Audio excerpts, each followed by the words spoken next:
This is Paul. Yeah. I was telling you that I worked in construction and I had planned on building some custom homes and some custom chimneys, and I'd done a lot of architectural innovations. And the thing that is always of the greatest importance is what's it going to cost? Now, I had planned on purchasing quite a few palaces and castles that used to be owned by other royal families at deep discounted prices because of their, well, mutating of their populations.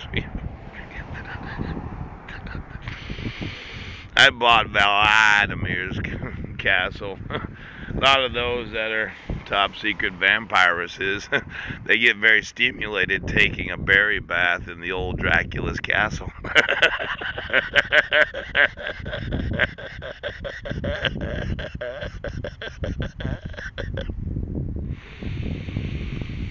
I try to stimulate women when possible. There was a woman that I had known, must have been 10, 12 years ago.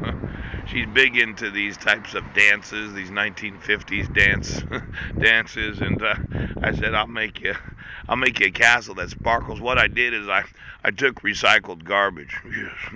I turned it into a very clear plastic that's you can apply on the outside of a building, and then where the sun shines, I put in film, solar film. Yeah, and it seals it in there, and then I can use satellite technology. It's called gamma to increase the effect of the solar of sun. So what you do is you put a plastic made out of recycled garbage, high temperature recycled garbage that's 100% clear, but it attaches to an old castle.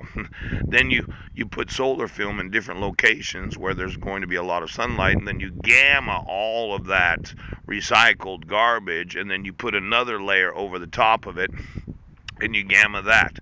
And it's probably the best solar technology ever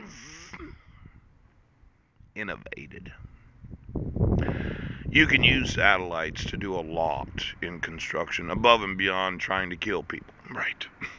I could use gamma, solar film, and high temperature recycled garbage, and I can produce more than enough electricity for a castle. Now, I told her, I said, I'll give you a castle that sparkles. Because it does. When the sun hits it, it actually sparkles. Looks like a big diamond castle. I haven't thought of her for quite a while. Yeah. There are some women that like this whole 1940s, 1950s swing dance.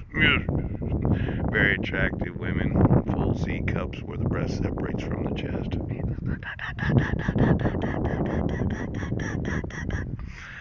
I thought, well, why don't I get one of these castles, fix it up, change the wiring, put the solar film around it, and make sure that it's energy efficient. It would probably have, well, 10 to 20% of its current utility costs after I get done remodeling it.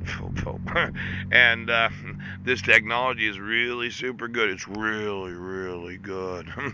And I planned on working with some of those that I worked with in masonry to go through all these different castles and palaces and restore them back to their original condition.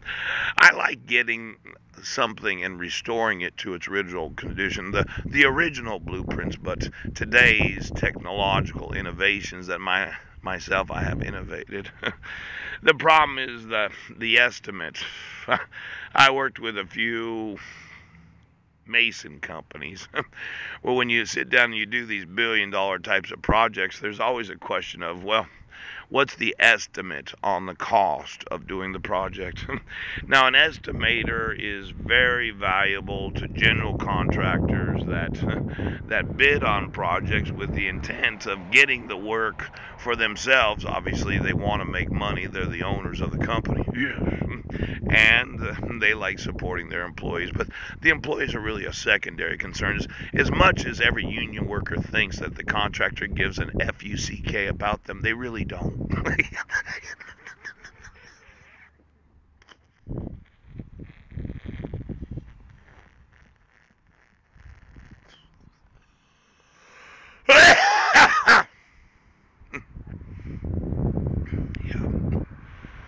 I always realize as an employee that as good as I might be, the employer is concerned about themselves.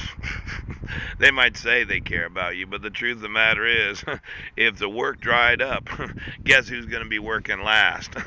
The guy that owns the company. I just wanted to get every estimator of every government contract. As I was looking at this dictionary, they call the estimate is to form or give an approximate opinion or calculation or preliminary opinion or statement of the approximate cost for certain work. There was at a time when I was doing construction as a hod carrier, time and materials.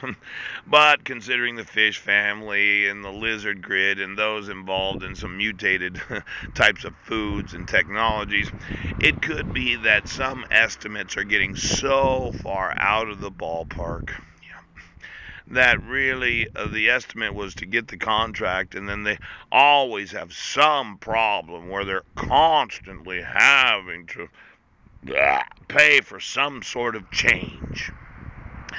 Now, you would think that once you give an estimate, you document it, you sign one of these federal contracts that you accept the work. Yes!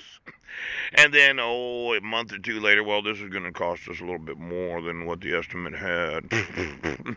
And then you got time and materials, you got all these additional costs, and what you thought was going to cost you $1 million ends up costing $2 million. And there's a lot of fights and attorneys and contracting companies, and all of a sudden nobody's getting anything done because nobody actually does what they said they do. Why don't you get me the estimators of every construction company in the world?